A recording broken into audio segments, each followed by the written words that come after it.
अस्सलाम वालेकुम। आज पढ़ेंगे हम सुदाई जो पेज नंबर 14 का जो एक पॉइंट हो गया सुदाई शिरकी मेहंदी और उसके बाद 15 and then continuation to 16 also and also the till 70।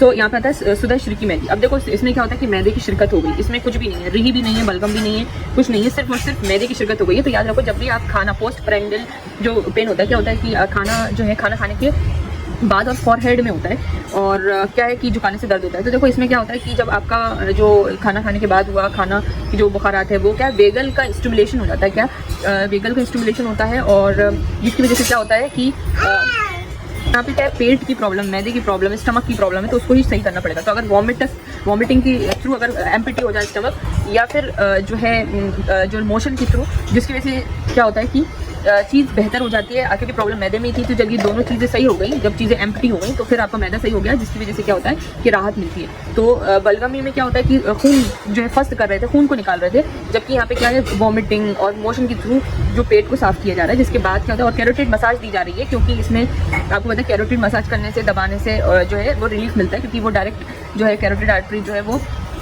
आपके जो है आपको ब्रेन को सप्लाई करती है। तो जिसकी वजह से क्या होता है कि जो है जो भी बुखारात गए हैं वो कम हो जाते हैं, जिसकी वजह से दर्द कम हो जाता है। आता है 15 पेज पर दर्द सर मैदा बलगमी। क्या होता है इसमें पहले तुखमा होता है, फिर बाद में दो दर्द सर होता है, तहु उबकाई जशा डकार होता है। तो इसमें पहले क्या होता है कि इंडाइजेशन हुआ खाने का, जब इंडाइजेशन होता है तो यानी कि अब क्या है बलगम का इन्वॉल्वमेंट है इसमें, ठीक है। तो ये तो पहला वाला था कि शिरकी मेहंदी, लेकिन इसमें मैदी बलगमी, तो उसमें तो शिरकत हो गई थी मैदे की, इसमें क्या हो गया बलगम की वो हो गई है इन्वॉल्वमेंट। तो क्या हो गया जब बलगम होगा तो इसमें क्या होता है शिरकी मेहंदी में कि जब आप मोशन पास कर रहे हो, वॉमिटिंग कर रहे हो, उससे रिलीफ मिल रहा है। लेकिन अब यहाँ वो क्या हो रहा है सारी चीज़ें जो है जो ख़राब मादा है वो खारिज हो रहा है, गैस खारिज हो रही है। लेकिन इसमें क्या हो रहा है कि कोई चीज़ जो है वो खारिज नहीं हो रही, बल्कि बद हज़मी के बाद ये सिम्टम आते हैं उबकाई और जशा के। और जो बलगम है उसको निकालने की ऐसा होता है कि इसको निकाला जाए, तो इसलिए उबकाई भी आ रही है और डकार भी आ रही है। तो ये बलगम का है ठीक है, बलगम इसमें आ गया इन्वॉल्वमेंट। तो तुखमा क्या हो गया कि आपको इंडाइजेशन हो गया, उसके बाद ये उबकाई और जशा यानी कि डकार होती है। जो इसमें लिखा है कि दर्द सर जो है मैदी सौदावी को सुदाई हमूजी भी कहते हैं। और जैसे कि किसी को अगर एसिडिटी होती है, एसिडिटी की वजह से क्या होता है वेगल नर्व इरिटेशन होती है, जिसकी वजह से वेगल इरिटेशन की वजह से क्या होता है कि दर्द जो बुखारात हैं ऊपर चले जाते हैं और फिर सर दर्द हो जाता है। अगर इसमें खाना खाया जाए तो ये ठीक हो सकता है। और जिसको क्रोनिक एसिडिटी हो रही है उसको ये सौदावी में आ जाता है हर चीज़ क्रोनिक। तो जिसको कॉन्स्टिपेशन है, हाइपर एसिडिटी है, तो वो हमूजी जो है वो सौदावी में आ जाती है। अब ये बोल रहे हैं कि दर्द मैदी रिही में पहले मैदे में दर्द होगा, उसके बाद जो होता है याफोक या चिंदिया के मुकाम पर दर्द होता है। तो यहाँ पे पहले भी दिया था कि दर्द सर मैदी रिही जो रहता है वो तनाव वाला होता है, बोझ वाला नहीं होता। बोझ तो बलगम में होता है और ये चेंजेबल होता है, मुस्तकिल तौर से ये बदलता रहता है, ये ऐसा दर्द होता है री का। लेकिन सबसे पहले कहाँ होता है तो सबसे पहली बात ये गैस आती कहाँ से, मैदे से, तो मैदे में दर्द होगा। और उसके बाद ये जो फॉन्टेनल बहुत कमज़ोर पार्ट होता है, यानी कि इसमें जो हमारे जो जालिनूस है उन्होंने बोला भी था कि जो पिछला वाला जो जब सर दर्द होता है आपका सुदाई हार सादा वाला, तो उसमें जो है पीछे कनपट्टी वो आपका ऑक्सीपिट जो पोस्टीरियर फॉन्टेनल है उसमें आइस जो है ना बर्फ़ नहीं लगाना चाहिए कोई चीज़, क्योंकि जो है वो डेंजरस चीज़ होती है कि वहाँ पे फॉन्टेनल होता है जो कि वहाँ से नफूस कर जाती है दवा या फिर कोई भी ऐसी कोल्ड चीज़। फिर उसके बाद क्या होता है वहाँ नर्व वगैरह पे फॉन्टेनल स्कल का वीक पॉइंट नर्व एंडिंग ज़्यादा सेंसिटिव होती है। ट्राइजेमिनल नर्व का ऑप्थेल्मिक ब्रांच जो रहती है एंटीरियर फॉन्टेनल या फोक पर खत्म होती है, और मैक्सिलरी ब्रांच लेटरल फॉन्टेनल यानी जो है वहाँ होती है। तो री का प्रेशर वेगस ट्राइजेमिनल फॉन्टेनल पर रिफर्ड होता है। तो इसलिए यहाँ पे जो है पहले ये री जो है पहले मैदे में होगा, फिर उसके बाद ये फॉन्टेनल में आ जाता है। अब अदर सुदाई ज़ोफ़ी दरअसल मामूली असबाब के नतीजे में, यानी कि बिल्कुल मामूली सी चीज़ होती है कॉज इसके, इतने कॉम्प्लिकेटेड या इतना जो है वो नहीं होता कि इससे किसी का भी सर दर्द हो जाए। तो ये लाभ होता है जैसे कि बुखारात आ रहे हैं, आवाज़ आ रही है, बू से सर दर्द हो जाता है। तो ये बिल्कुल मामूली, इससे भी आपका जो है फाजिल बुखारात धुएँ से या फिर शोर से, परफ्यूम से, धूप से, कुछ लोग ज़्यादा सेंसिटिव होते हैं और ये इसकी वजह ये होती है कि वो ज़ौफ़ माना जाएगा उनको, सुदाई ज़ोफ़ी यानी कि उनको कमज़ोरी बीमारी, खून की कमी, नींद की कमी, जहनी दबाव जो भी है, इसमें क्या है दिमाग सेंसिटिव हो जाता है, जिसकी वजह से हर चीज़ से आपको इरिटेशन, ये ट्रिगरिंग फैक्टर है। तो ये जो मामूली असबाब है वो बड़े ट्रिगरिंग फैक्टर बन जाते हैं, जिसको बोलते हैं सुदाई ज़ोफ़ी। हल्का मुसलसल दर्द है तो पूरे सर में जो है सुस्त दर्द होता है, आराम, अंधेरी, खामोशी, नींद से ठीक हो जाता है। सुदा खफ़ा, खला और खुश्की की वजह से हुआ करता है और ये इसमें दर्द हल्का होता है और इसमें राजी का कॉल है कि ये जो है अक्सर जो है औरतों में होता है। तो इसका ये है कि खला मतलब होता है खालीपन, और जब खाली कोई चीज़ होती है उसके अंदर आती है खुश्की। और ऐसा क्यों हो रहा है? आपकी सेरिब्रल हाइपोपरफ्यूजन होना है, यानी कि या तो ब्लड वॉल्यूम ज़्यादातर जो गर्ल्स होती हैं वो एनीमिक होती हैं ड्यू टू जो रेगुलर MC पीरियड की वजह से। तो जिसकी वजह से क्या होता है कि आयरन डेफिशिएंसी हो रही है, एनीमिया हो रहा है, तो इसकी वजह से क्या होता है डिहाइड्रेशन हो रहा है, ब्लड वॉल्यूम कम है, जिसकी और इसमें है ना एनीमिक हेडेक बोल सकते हो, चक्कर आ रहा है, पोस्चरल हाइपोटेंशन बोल सकते हो। तो ये अगर अपन ये चीज़ें फुलफिल कर देंगे कि अगर एनीमिक ना हो और आयरन डेफिशिएंसी ना हो, तो जिसकी वजह से जो है ये सारी चीज़ें सही हो जाएंगी। तो ये अगर दूसरी बात है ये कि अगर इस्तेफराग कर दिया किसी चीज़, जैसे इस्तेफराग करते हैं, नज़ला किसी को हो गया तो वो चीज़ अब एम्प्टी हो गई, नक्सीर गरगरा या फिर तय हो गई, किसी को वॉमिटिंग हो गई तो वो चीज़ खाली हो गई, जिसकी वजह से क्या होता है कि वो चीज़ खाली की वजह से आपको दर्द हो गया, सुधा खफ़ा हो गया, मोशन पास हो गया, किसी ने फर्स्ट कर दी, वो जो भी फ्लूइड है वो वहाँ से खाली हो गया, इदरार हो गया, तो ये सारी चीज़ें होती हैं जिसमें राजी उनका कॉल है कि विमेन में ज़्यादा होता है, क्योंकि उनका जो मंथली साइकिल होती है उसकी वजह से भी ये चीज़ होती है। तो ये विमेन में ज़्यादा कॉमन है। आता है सुधा बेज़ा व खुदा, और बेज़ा होता है अंडा ओवल, और खुदा हथौड़े मारने वाले जैसा। तो इसका ये है कि ये क्रोनिक होता है, ये मुज़मिन का शदीद किस्म का शदीद दर्द होता है जो पूरे सर में होता है। इसमें हर वक्त ऐसा महसूस होता है जैसे सर पर हथौड़ा मारे जा रहा, ठीक है। और सुधा बेज़ा खुदा का सबब होता है गलीज़ बुखारात। तो सबसे पहली बात ये है कि इसका क्राइटेरिया कि इसमें बेज़ा है, प्रेशर अंडे जैसा प्रेशर है, बोझ है। और इसमें क्या होता है कि क्राइटेरिया कि इंटरक्रेनियल प्रेशर मतलब प्रेशर बढ़ रहा है, तभी डेली डिफ्यूज़ हो रहा है, जिसकी वजह से कि हेडेक हो रहा है, वर्ड्स हो रहा है, बहुत ज़्यादा लाइंग डाउन में वर्ड्स हो रहा है। इसमें क्या होता है कि बुखारात, यानी कि यहाँ पे टॉक्सिक मेटाबोलाइट जो है वो ब्लड के अंदर है, और जैसे urea, ammonia, CO2, headache improves after toxin. जब आप टॉक्सिन रिमूव करोगे तो वो सही हो जाएगा। तो प्रेशर बढ़ रहा है, इंटरक्रेनियल प्रेशर बढ़ रहा है, हेडेक खुदा है, थ्रोबिंग पेन है, मतलब हथौड़े मारने जैसा, क्योंकि वेस्कुलर हेडेक है। गलीज़ बुखारात, यहाँ पे इससे मतलब है टॉक्सिन जो मेटाबोलाइट है, टॉक्सिन मेटाबोलाइट वो इंक्रीज़ हो गए हैं, जिसकी वजह से हो रहा है। तो मुज़मिन होता है, क्रोनिक होता है, हर वक्त होता है। तो ये है क्रोनिक टॉक्सिक ICP हेडेक। सुधा बहरानी क्या होता है? सुधा बहरानी होता है headache attributed to systemic infection. अगर कोई सा भी सिस्टमिक इन्फेक्शन हो जाता है तो इसमें क्या होता है कि अमराज़ हादा उफूनिया क्या होता है? जो हादा उफूनिया होता है कि एक्यूट बैक्टीरियल वायरल इन्फेक्शन होना। बहरान के दिन मतलब होता है क्राइसिस डे ऑफ फीवर, यानी कि जब किसी को इन्फेक्शन हुआ, मान लो निमोनिया हुआ, तो सबसे ज़्यादा जिस दिन जब फीवर सबसे क्राइसिस पे होगा, सबसे तेज़ होगा, तो वो चीज़ होती है फिर तेज़ बुखार और प्लस सर में दर्द होता है, इसमें फीवर होता है, प्लस हेडेक होता है इसमें। और इसमें जो कारूरा होता है वो इसके अंदर लो स्पेसिफिक ग्रेविटी होती है। तो ये इसके अंदर मेन इसका डायग्नोस्टिक चीज़ है कि एक तो तेज़ बुखार भी है, सर दर्द भी है, और जो कारूरा है क्या होता है वो उसमें क्या होता है लो स्पेसिफिक ग्रेविटी होती है। देखने को मिलता है आपको टाइफाइड में एंट्रिक फीवर में, जैसे कि टाइफाइड फीवर के अंदर हुम्मा मेवी के अंदर जो एंड ऑफ फर्स्ट वीक होता है इसमें एल्बिनूरिया और पेल यूरिन होता है। हुम्मा रूबा यानी कि मलेरिया जो होता है उसके अंदर पैरोक्सिमल डे होता है और बहरान का दिन होता है इसमें, और डार्क देन पेल यूरिन होता है।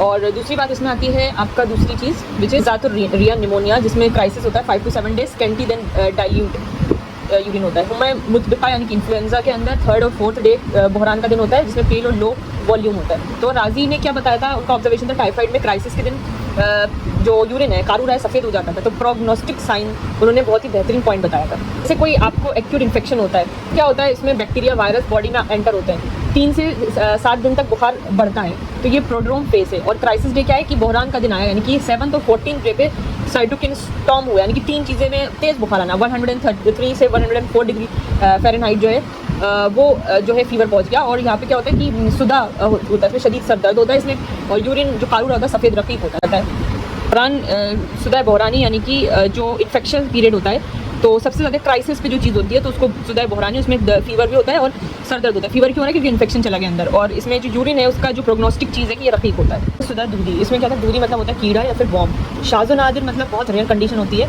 और मकदम इसका है दिमाग, एंटीरियर ब्रेन में आपको दर्द होता है, और इसमें नथनों के करीब नेजल कैविटी के पास होता है, शदीद खारिश होती है, इंटेंस इचिंग होती है, फाउल स्मेल आती है नाक में से, हरकत से क्या होता है दर्द बढ़ता है, मूवमेंट से बढ़ता है। और इसका ट्रीटमेंट बताया ARJ फेकरा। देखा जाए मॉडर्न में क्या क्या डिसीजेज है, तो एक होता है कि जो मैगॉट्स हो जाते हैं नाक के अंदर, जिसको बोलते हैं नेजल मिएसिस। ये बेस्ट मैच है क्योंकि इसमें फ्लाई का लार्वा होता है, वो मैगॉट्स हो जाते हैं नोज़ के अंदर, साइनस के अंदर। और फिर क्या होता है कि ये इचिंग भी होती है, फॉल स्मेल होती है, हेडेक बहुत ज़्यादा बर्स होता है मूवमेंट पर। और इसका कॉमन ये है कि पूर हाइजीन हो रही है, अनकॉन्शियस पेशेंट है, रूरल एरियाज़ में रह रहा है, तो ये होता है कि जो मक्खी होती है उसका अंडा देती है, नाक में लार्वा साइनस में क्या होता है एंटर कर जाते हैं, तो जब ये लार्वा साइनस में एंटर कर जाते हैं तो इथमॉइड और फ्रंटल साइनस को के है ना बिल्कुल जो ब्रेन के बिल्कुल पास होता है उधर चले जाते हैं और फिर टिश्यू को फीड करते खाते हैं और जिसकी जो है फाउल स्मेल आती है, खारिश होती है और सर दर्द होता है। तो हरकत से लार्वा हिलते हैं और दर्द और तेज़ होता है। तो है जिसको एनसीसी बोलते हैं, न्यूरोसिस्टी सेरोकोसिस, जिसको टीनिया सोलियम लार्वा जो होता है पिग टेपवर्म होता है। इसमें भी लार्वा का सिस्ट जो है ब्रेन में सिस्ट बना देता है और फ्रंटल लोब में हेडेक होता है, इचिंग सेंसेशन, लेकिन नाक से बदबू नहीं आती। तो ये इसलिए मिसमैच है। और एक क्रोनिक एट्रोफिक राइनाइटिस में जिसको ओजीनिया बोलते हैं, क्लेब्सिया ओजीनिया बैक्टीरिया होता है, नाक की हड्डी गल जाती है, क्रस्ट बनते हैं, फिर इसमें फाउल स्मेल आती है, रिफर्ड हेडेक होता है। लेकिन इसमें क्या है जो है फाउल स्मेल, सर दर्द और तो है, लेकिन कीड़े नहीं है इसके अंदर और खारिश भी नहीं है। तो ये चीज़ होती है, तो इसलिए ये भी मिसमैच है। तो जो मियासिस है, जो फर्स्ट वाला ऑप्शन जो है फ्लाई की वजह से जो हो रहा है, तो वो इसका एट्रीब्यूटेड है। तो ये चीज़ होती है इसके अंदर। और आयरेज फेकरा का ये है कि आयरेज फेकरा anti parasitic nasal drop use कर सकते हैं, क्योंकि ये बिल्कुल मॉडर्न के इक्विवेलेंट है। आइवरमेक्टिन नेजल इरिगेशन करते हैं और इसमें मैनुअल रिमूवल करते हैं मैगोट्स को, प्लस एंटीबायोटिक्स देते हैं। तो कीड़े को मारकर जो बाहर निकालना है तो सोर्स खत्म, तो सर दर्द भी ठीक हो जाता है। ऑल अबाउट की पूर हाइजीन है, अनकॉन्शियस पेशेंट है और लार्वा एंटर हो जाता है और फिर ये इसमें क्या होता है कि मैगोट्स बन जाते हैं, साइनसेस में चले जाते हैं। तो इसमें दूधी के 3 साइन होते हैं, एक तो खारिश हो रही है, इचिंग हो रही है और ओजीनिया हो रहा है और स्मेल आ रही है, फाउल स्मेल, और दर्द बहुत तेज़ हो रहा है, मूवमेंट पर बढ़ रहा है और दिमाग में दर्द हो रहा है और जो है फ्रंटल वाले पार्ट में बोला इन लोगों ने, जो मुकद्दमे दिमाग में। तो इलाज इसका क्या है कि इन मैगोट्स को निकालो, ARA फेकरा यूज़ करो जो आइवरमेक्टिन के बराबर काम करता है। देखो सुदय सदी एक पॉइंट छूट गया है। सुदय सदी देखो एक पेशेंट था, 28 साल का था और थोड़ा सा हाई प्रोफाइल था और क्या करता था, लैपटॉप पे काम करता था और जोमेटो से खाना मंगाता था। तो उसकी लाइफस्टाइल ये थी कि 16 घंटे AC में बैठना, नहाना 2 दिन में एक बार और रात में 3 बजे बिरयानी खाना।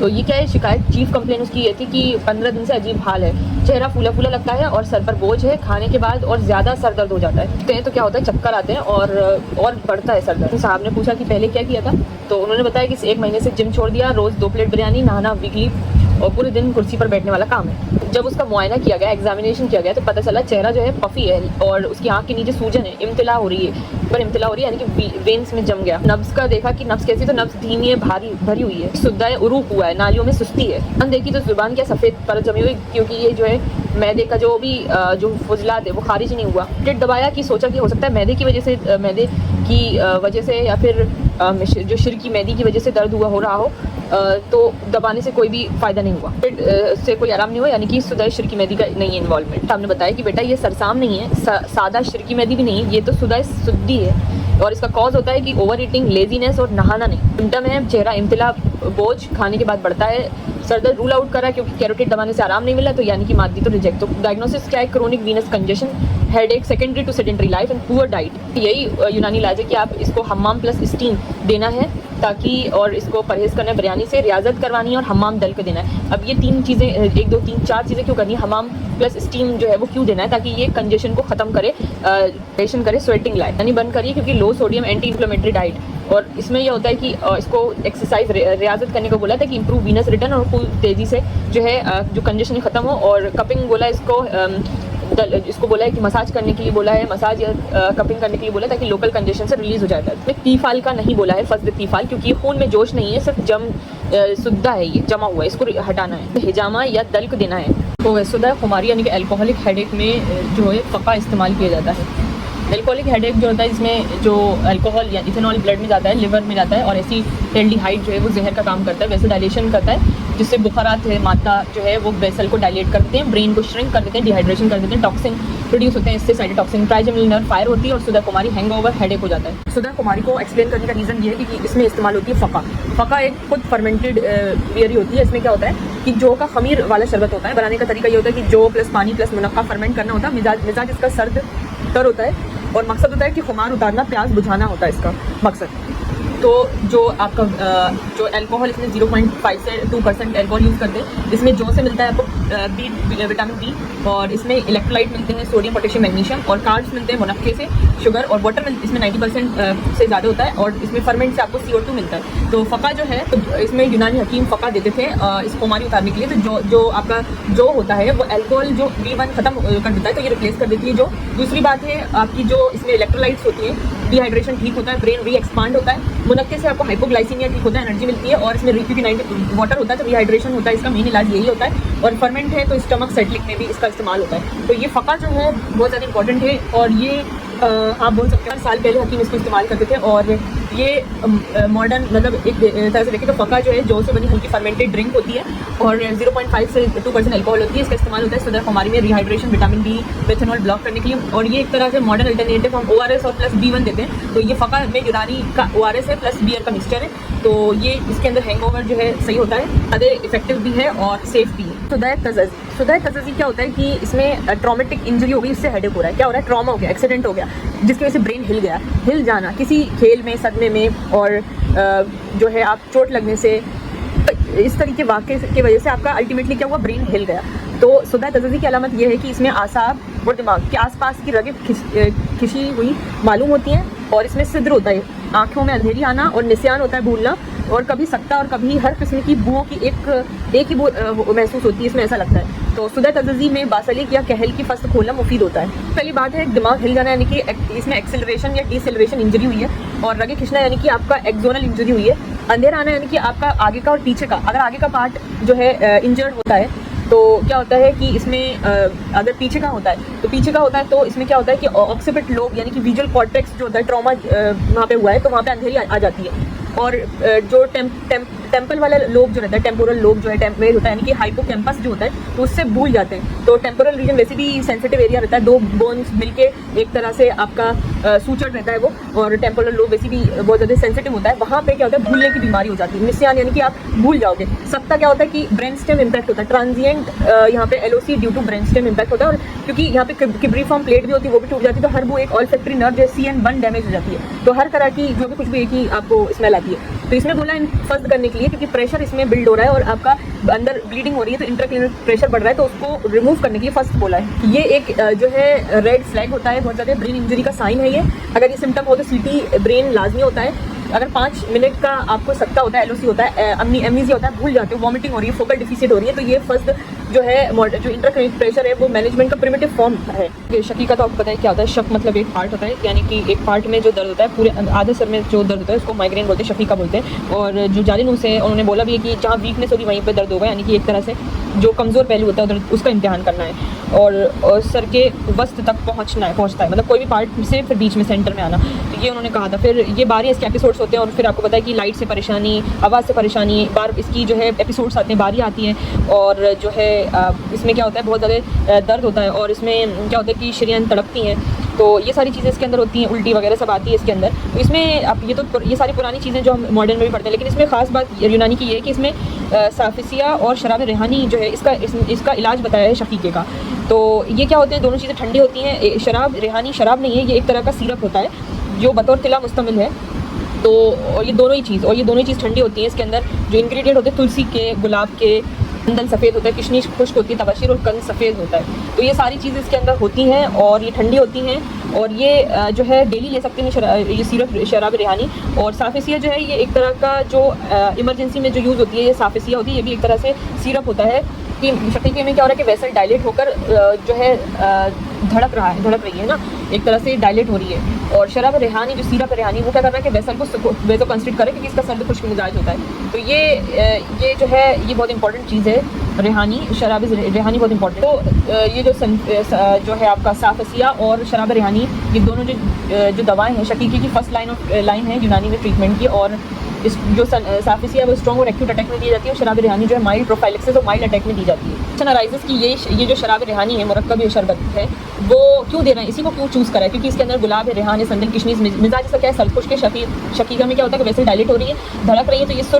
सर्द-खुश्क मिजाज से वेसल को कॉन्स्ट्रिक्ट करते हैं, मुफर्रे होने की वजह से दिमाग को सुकून देते हैं। और असल उसूल इलाज बिलज़िद है शकीका गर्म सबब में से तो सर्द दवाई दी जाएंगी। तो ये जो है बहुत ही इंपॉर्टेंट चीज़ है। एक चीज़ है कि हरीसा एक किस्म की ग़िज़ा का इस्तेमाल सुदा हिस्सी में दिया। एक ये अलग तरह का हेडेक है जो क्यों इन्होंने हेडिंग नहीं बनाई, लेकिन इसमें बोला है कि अगर बनाने की ज़रूरत नहीं पड़ी, बल्कि इन्होंने बोल दिया अगर दिमाग थक जाता है, नर्व वीक हो जाती है, तो होने वाला जो सर दर्द होता है इसको बोलते हैं आपका सुदा हिस्सी बोलते हैं। इसकी कमज़ोरी यानी कि आप रोशनी, आवाज़, ठीक है, दर्द बढ़ती है, सारी चीज़ें, दिमाग थका हुआ है, जैसे पढ़ाई कर लिया आपने, टेंशन ले ली, नींद कमी है, तो सर दर्द हो जाएगा।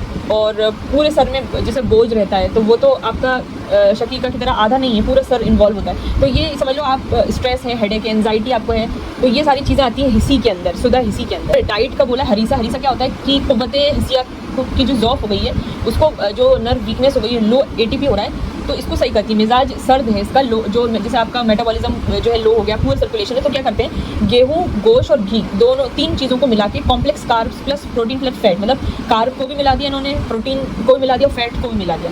कार्ब यानी कि गेहूँ, प्रोटीन यानी कि आपका मीट, गोश्त प्लस फैट यानी कि घी को मिला दिया, तो क्या होगा glucose plus amino acid plus vitamin जो है आपकी भरपूर मिल जाते हैं और ये प्रोटीन एनर्जी बार है, ठीक है। जो आपकी नर्व में वीकनेस हो गई, लो एटीपी हो गया, तो दिमाग को एनर्जी चाहिए और आपका मेटाबॉलिज्म भी लो हो गया, पुअर सर्कुलेशन है, तो गर्म तर से हरारत अच्छी होती है। कॉम्प्लेक्स कार्ब प्रोटीन फैट से क्या होता है, जो स्लो रिलीज एनर्जी 8 घंटे तक चलती है। और ग्लूकोज है, इसके अंदर अमीनो एसिड्स, विटामिन बी हैं, तो ये न्यूरोट्रांसमीटर बनाते हैं, तो ये इंपॉर्टेंट है हिसिया के अंदर। हेफ और हिसिया, हेफ और हरीसा जो है एक किस्म की ग़िज़ा दी जाती है। ये जो शुदा हिसी है वो सर्द प्लस ज़ौफ़ है, तो इसका क्या होगा, गर्म तर से इलाज होगा, harees, that is harees. Actually जो सरसाम जो टॉपिक है बहुत इंपॉर्टेंट है। दूसरी बात, इसमें इतना अच्छे से बताया है कि आप भी थोड़ा गौर करना कि जो सरसाम होता है, आप मेनिंजाइटिस करके इसकी पैथोफिजियोलॉजी मॉडल में करके छोड़ दोगे, लेकिन याद रखो इसमें बताया कि जो सरसाम होता है मेनिंजाइटिस, ठीक है, मेनिंजाइटिस सर की बीमारी बोला है, ठीक है। और दूसरा एक लफ्ज़ होता है बरसाम, और बरसाम मतलब होता है प्लूरेसी यानी कि सीने की बीमारी। और लेकिन 2 डिसीज़ हैं और दोनों जो है फ़ारसी लफ्ज़ हैं, पर जगह अलग अलग है, ठीक है, जगह अलग अलग है लेकिन दोनों है फ़ारसी लफ्ज़। इसमें से क्वेश्चन आ सकता है। तो इंपॉर्टेंट चीज़ बताइए कि शेख का कॉल है, क्योंकि शेख का जो अबू अली सीना है सबसे फेमस, उनका तो 100% अथॉरिटी, उनका ऑथराइज रहता है, अथॉरिटी है उनको। तो उन्होंने बताया कि जो ये होता है वरम सर के। अब देखो इन्होंने बोला है कि एक ही डेफिनेशन में सब एक ही लाइन में एक बल्कि 2 लफ्ज़ मिला के इन्होंने पूरा ख़त्म कर दिया। ऐसा क्यों बोला इन्होंने? और पहले में तो डेफिनेशन बोल दी कि इसका माने होता है वरम सर पे, और दूसरी लाइन में बताया कि कहाँ कहाँ होता है वो वरम, वो बताया। तो यानी कि इन्होंने जगह बताई। तो उन्होंने जगह क्या बताई कि अगर अपनी उंगली आप जो है वो निकालिए, या फिर आप क्या करिए, प्याज लीजिए, प्याज का एक छिलका करेंगे, तो जो 2 झिल्लियाँ हैं, तो या तो फिर उसमें 2 झिल्लियों में होगा, पहली उंगली निकालो 2 झिल्लियों में होगा, दूसरी उंगली निकालो तो 1 में होगा, तीसरी उंगली निकालो दिमाग में होगा, या फिर चौथी उंगली से छोटी वाली उंगली निकालो यानी कि दिमाग और झिल्ली दोनों में होगा। सबसे इम्पोर्टेंट कॉन्सेप्ट कि जो वरम में अक्षिया मतलब होता है ग़िशा, मतलब जो झिल्लियाँ होती हैं, ग़िशा होती हैं, तो सिर्फ झिल्लियों का वरम जो होता है उसको बोलते हैं वरम अक्षिया, ठीक है। अगर झिल्लियों का सिर्फ वरम होता है तो उसको अक्षिया बोलते हैं, मतलब प्लूरल में ए लगा देते हैं, अक्षिया, ग़िशा में अक्षिया कर दिया, ठीक है, यानी कि झिल्लियों में वरम हो रहा है। अगर तो लेकिन जो सरसाम जो होता है वो एक वाइड टर्म होता है, उससे ज़्यादा वसी है। ये झिल्ली में तो है, झिल्ली में या दिमाग में या दोनों में हो सकता है, यानी कि दिमाग में भी हो सकता है और झिल्ली में भी हो सकता है। तो ये तो शेख ने इसलिए वरम सर बोला, पूरा सर को इन्वॉल्व कर दिया, कि उन्होंने ये नहीं बोला कि सिर्फ एक ग़िशा में होगा या दिमाग में होगा, उन्होंने कहा कि पूरा सर में कहीं भी हो सकता है, झिल्ली में भी हो सकता है, दिमाग में भी हो सकता है, और झिल्ली प्लस दिमाग दोनों में हो सकता है। तो ये बोला इन्होंने। तो ये बहुत ही 100% चीज़ उन्होंने पूरी शेख ने पूरा देख कर बताई है कि वरम सर, उन्होंने सेकंड लाइन में बताया कि वरम सर किससे उनका मतलब होता है। अगर सिर्फ झिल्ली में हो तो सरसा में अक्षिया होता है, और अगर दिमाग में होता है तो सरसा में दिमाग ही होता है। लेकिन यहाँ पे तो सर का वर्ड इस्तेमाल कर दिया, यानी कि सरसाम कर दिया, पूरा का सर कर दिया। जो है उंगली उठाओ, पहली उंगली उठाओ तो 2 झिल्ली में, दूसरी उंगली उठाओ बीच वाली तो 1 झिल्ली में, तो 2 से स्टार्ट करना, 2 झिल्ली 1 झिल्ली, और रिंग वाली फिंगर उठाओगे तो खास दिमाग में, और छोटी वाली उंगली उठाओगे तो दोनों एक साथ। तो ये है कि ये थोड़ा याद कर सकते हो इस तरीके से। अगर 2 झिल्ली में होता है ना, उन्होंने 2 से स्टार्ट करा, 2 झिल्ली में होता है तो वो मेनिंजाइटिस बोथ लेयर्स में हो रहा है, और 1 झिल्ली में होता है तो भी मेनिंजाइटिस होता है, सिंगल लेयर में होता है। लेकिन अगर दिमाग में होता है तो वो एनसेफेलाइटिस होता है। लेकिन अगर दिमाग प्लस झिल्ली दोनों में होता है तो वो मेनिंजो एनसेफेलाइटिस होता है। दोनों को मिला दो टर्म को, और वो उसके टाइप्स भी हैं सरसाम के, जो हमारे जो आपके वो होते हैं अखलात, जो दम बलगम सफरा सौदा, दमवी, दम बलगम बलगमी, सफरा सफरावी और सौदावी हो गए। फिर सरसाम दमवी सबसे इंपॉर्टेंट, सबसे लॉजिकल, सबसे इंपॉर्टेंट, मतलब ये इतना इंपॉर्टेंट है ये तो टॉपिक बहुत ज़्यादा, क्वेश्चन बहुत सारे हैं इसमें से। तो सबसे पहली बात आती है सरसाम दमवी की बात जब भी आए तो आपके जहन में आना चाहिए हंस स्टार। क्या दम में इतनी आग हो गई कि इंसान क्या करने लगा, आग की वजह से, गर्मी की वजह से हंसता ही रहता है इसमें, क्योंकि एक तो उसकी पल्स भी बहुत अजीम हो गई है ना, तो वो क्या कर रहा है, हंस स्टार बन गया, हंसता ही रहता है क्योंकि इसके अंदर दम का इन्वॉल्वमेंट है। तो इसमें क्या होता है, फरनती जो सरसाम दमवी है उसको फरनतीस बोलते हैं। अब अगर हम इंग्लिश में बोले फ्रेनाइटिस, तो आइटिस लग गया इसके अंदर, आइटिस यानी कि सोजिश होती है, इन्फ्लेमेशन होता है, जिसके अंदर भी इन्फ्लेमेशन है, सोजिश है, आग हो रही है इसके अंदर। तो फरा मतलब होता है इसके अंदर बेअक्ली, दिमाग से रिलेटेड है इसके अंदर, कि जहन और अकल होता है, जहन और अकल होता है इसका। फरान मतलब जो आपका जहन होता है, दिमाग और अकल, और 30 यानी कि इन्फ्लेमेशन हो जाती है, आइटिस लग जाता है, तो यानी कि सोजिश और आग। अगर इसमें क्या होता है कि इंसान हंस स्टार बन जाता है, हंस स्टार यानी कि हंसने लगता है, क्योंकि उसकी पल्स भी इतनी अजीम हो रही है, और बुखार तो मुस्तकिल ही है पूरी, मतलब 24/7 तेज़ बुखार उतरता ही नहीं है, पल्स बड़ी है, भारी है, ज़ोर से चलती है, और मरीज़ क्या हो रहा है, हंसता है, सारी चीज़ें इसके अंदर क्या बन जाता है, हंस स्टार बन जाता है। तो ये होता है आग वाला सरसाम। क्योंकि आपको पता है कि ब्लड में कितना वॉल्यूम रहता है। अभी इसके अंदर आग ऐड कर दो तो इंसान बन जाता है हंस स्टार। ऑपोजिट होता है लिसरगस। लिसरगस क्या होता है? वो बिल्कुल इसके ऑपोजिट होता है। वो सुस्त रहता है, सोता रहता है और उसमें ठंडी होती है, सर्दी होती है, नब्ज़ भी उसकी अजीम नहीं होती, सकीत होती है, बुखार भी हल्का होता है। फरानीतीस में फायर होता है, फायर। और लिथर्गिस में लेजीनेस होती है, दिमाग गर्म हो जाएगा तो वो क्या हो जाएगा, और बुखार भी आ रहा है, नब्ज़ भी उसकी अजीम है, तो क्या होगा, यही सरसाम दम भी बन जाएगा। तो फरानतीस का नाम सुनते ही आपके दिमाग में आना चाहिए आग जलनी चाहिए, ठीक है, आग ही चलनी चाहिए। साम मतलब होता है कि सर के अंदर वरम हो जाना, वरम है सर। लेकिन फरानतीस क्या होता है कि दमवी किस्म की का यूनानी नाम है और इसमें सरसाम के एक दरख्त है और सरसाम एक दरख्त है, फरानतीस उसकी शाख है। लेकिन अगर आप इसके बाद सरसाम में बात करो, सरसाम दम्बी में, तो ये कि इसको फरानतीस बोलते हैं। लेकिन अगर बोलें खालिस फरानतीस यानी कि प्योर फेरेनेटाइज, यानी कि आग ही आग, प्योरली फरानतीस है।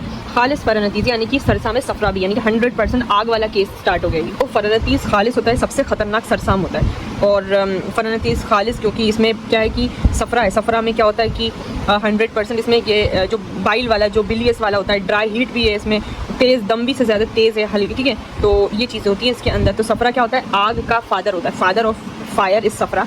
100% हीटर इफेक्ट देगा। सर उड़ रहा है, इतना बिजली की नब्ज़ होगी, तेज़ होगी, फास्ट होगी, थिन होगी, सर उड़ रहा है यानी कि पेशेंट को सर हल्का लगेगा। और 100% हीटर वाला इफेक्ट देगा, यानी कि यहाँ पे मुस्तकिल तौर से जो है बुखार इसमें क्या होगा, तेज़ होगा। उसमें क्या हो रहा था, मुस्तकिल तौर से हो रहा था, लेकिन इसमें तेज़ बुखार है और इसमें नब्ज़ बहुत तेज़ी से चल रही है। तो ये सारी चीज़ें इसके अंदर होंगी।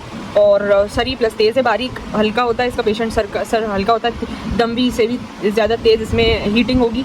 तो ये सारी चीज़ें इसके अंदर होगी। तो अगर दोनों को अगर अपन देखें जो आपका दम और इसमें सफरा में, तो बुखार इसमें तेज़ है और सफरा में सबसे तेज़ है। दम में नब्ज़ अजीम है, बड़ी है, इसमें तेज़ है, बारीक है, सरी है। और दम में सर भारी है, इसमें सर हल्का है। इसको हंस स्टार बोलते हैं क्योंकि इसमें इंसान क्या हंसता है, इतना तेज़ हीटिंग इफेक्ट है। फरानतीस से सोजिश और आग तो है, तो इंसान क्या कर रहा है, हंस रहा है। लेकिन जो सफरा में क्या है, चिल्लाता है, हमला करता है। तो ये सारी इसके अंदर चीज़ें होती हैं। तो यानी कि दम भी समझ लो बड़ा पहलवान, तो सफरा भी पतला गुस्सेले वाला। तो ये इसके अंदर है और सबसे तेज़ इसमें बुखार है। और अच्छा, इनके दोनों के सिम्टम भी थोड़े अलग होते हैं। सरसामी क़े और मैदी क़े में क्या फ़र्क है?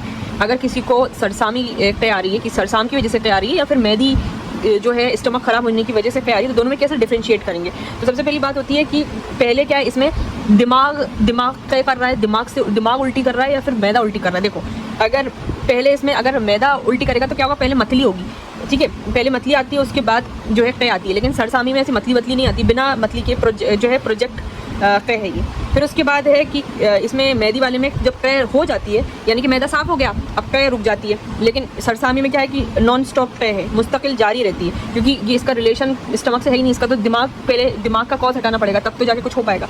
नब्ज़ की बात करते हैं तो जो आपकी मैदी वाली होती है उसमें क्या होती है, कमज़ोर होती है, मुतवातिर होती है ना, मुतवातिर होती है, कमज़ोर होती है, ज़ईफ़ होती है, मुतवातिर लगातार होती है। और जबकि इसमें सरसाम में क्या होता है कि सुल्ब हार्ड होती है, मुतवाफ़ित होती है, यानी कि बेतरतीब होती है, वेरिएबल होती है, सख्त, छूओगे तो सख्ती समझ में आएगी। रीज़न है क्या कि इसमें खाना ख़राब, मैदा भी भरा है, तो इसलिए ऐसा हो रहा है। इसमें क्या हो रहा है कि सरसाम में दिमाग पे वरम का प्रेशर है, तो यहाँ पे क्या होता है, मैदे की नब्ज़ ज़ईफ़ और कमज़ोर होती है, मुतवातिर होती है, लगातार होती है, क्योंकि मैदा ख़राब हो गया तो बॉडी कमज़ोर हो गई, नब्ज़ भी कमज़ोर हो गई, इसलिए कमज़ोर है। जबकि सरसाम क़े की नब्ज़ क्या होती है, सुल्ब होती है, सख्त पत्थर जैसी होती है, मुतवाफ़ित होती है, ऊपर नीचे होती है, दिमाग में आग है ना, क्योंकि तो नब्ज़ में पत्थर और बिजली ही होगी ना।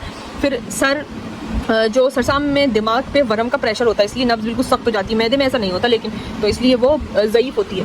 इसमें केस स्टडी करें तो केस स्टडी ये होगी कि पेशेंट को उल्टी आ रही है, लेकिन कैसे पता करें कि सरसाम है या मैदे का मसला है? तो दो चीज़ें देखेंगे। अगर मतली के बिना अचानक तेज़ से आ रही है और रुक भी नहीं रही है, तो ये सरसामी क़े है डेफिनेटली। और अगर नब्ज़ चेक करेंगे तो सख्त पत्थर जैसी आएगी, हार्ड होगी, बेतरतीब होगी, मुतवाफ़ित होगी, तो ये सरसाम कंफर्म हो जाएगा, नब्ज़ से सरसाम कंफर्म हो जाएगा। और मैदे वाली में क्या होगा, मतली आएगी और नब्ज़ कमज़ोर लगेगी, तो ये चीज़ उसके अंदर है। क्योंकि सरसाम दमवी में क्या है कि इम्तिलाए दम है, ठीक है, इम्तिलाए दम है, कंजेशन है दम का, तो क्या होगा, इंट्राक्रेनियल प्रेशर जो है वो बड़ा हुआ होगा, इंट्राक्रेनियल प्रेशर बड़ा होगा, ब्लड वॉल्यूम बड़ा होगा, हर चीज़ बड़ी होगी। अच्छा, तो आपको क्या करना पड़ेगा कि ब्लड को कम करो, तब तो आपको राहत मिलेगी। फिर उसके बाद ही हार और सोजिश है, यानी कि एक्यूट इन्फ्लेमेशन चल रही है, वैसे डायलेशन है। दूसरी बात, मादे का क्योंकि रुख जो है दिमाग की तरफ हो गया, तो आपको क्या करना पड़ेगा, क्योंकि सेरिब्रल ब्लड फ्लो तेज़ हो गया, प्लस कंजेशन भी हो गया, तो दिमाग में खून का प्रेशर प्लस गर्मी ज़्यादा है, तो उसको कम करेंगे तो क्या यूज़ करेंगे, वेनेसेक्शन यूज़ करेंगे। इन्होंने वेनेसेक्शन का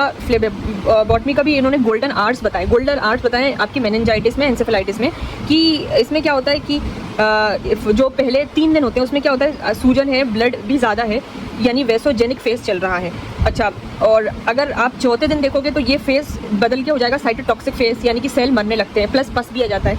दूसरा बात है कि पहले 3 दिन में ब्लड ब्रेन बैरियर लीकी है, लेकिन चौथे दिन क्या हो गया, वो नेक्रोसिस स्टार्ट हो गई और ब्लड ब्रेन बैरियर डैमेज हो गया। अच्छा, पहले दिन में क्या होता है, रिवर्सिबल है, इंट्राक्रेनियल प्रेशर को रिवर्सिबल करना आसान है, लेकिन जो चौथे दिन क्या है, रिफ्रैक्टरी हो जाता है ये इंट्राक्रेनियल प्रेशर। तो इसलिए यूनानी में 1000 साल पहले बोला है कि 3 दिन के बाद मादा जो है पुख्ता हो जाता है, और आफ्टर 72 आवर्स इन्फ्लेमेशन बिकम प्रूलेंट बन जाती है, पस वाली बन जाती है, ऑर्गेनाइज्ड हो जाती है। तो इसलिए फ्लेबोटोमी यूजलेस हो जाती है, इसलिए पहले 3 दिन में ही करना ज़रूरी होता है। जो ICP इंट्राक्रैनियल प्रेशर को कम करने के लिए अर्ली एग्रेसिवली मैनेजमेंट करते हैं वेनेसेक्शन का फर्स्ट 24 से 72 आवर्स तक, फिर 3 दिन इसलिए बहुत ज़्यादा इंपॉर्टेंट होते हैं।